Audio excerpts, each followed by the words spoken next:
Gurbet arkadaşım gurbette öldü. Gurbet arkadaşım gurbette öldü. Şimdi anasına ben ne söyleyeyim? Acısı bağrımı ikiye böldü. Oy. Şimdik babasına ben ne söyleyeyim? Şimdi kardeşine nasıl söyleyeyim? Acısı bağrımı ikiye böldü. Oy. Şimdik babasına ben ne söyleyeyim? Şimdi kardeşine nasıl söyleyeyim?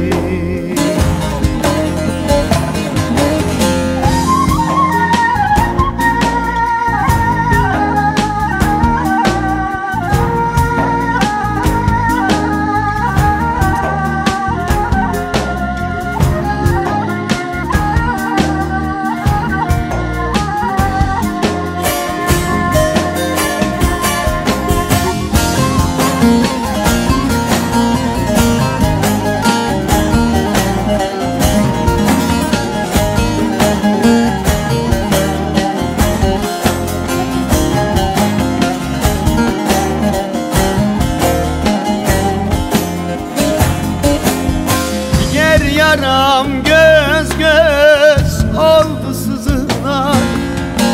Ciger yaram göz göz oldu sızılar. Duyarsam eleşir körpe kuzular.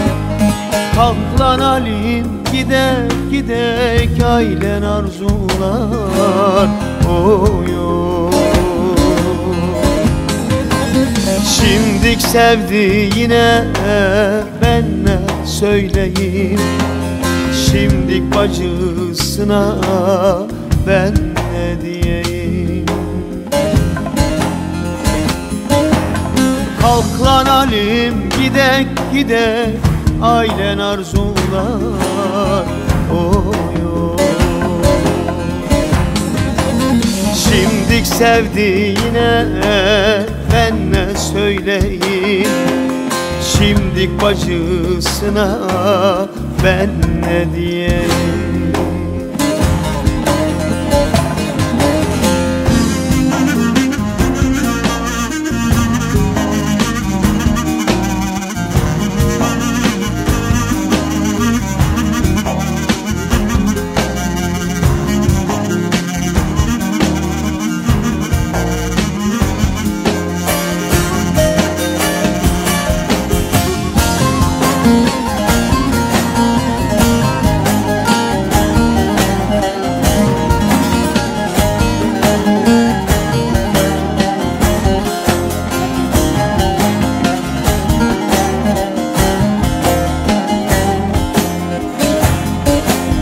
Her gün Erzincan'ı göreydim derdi.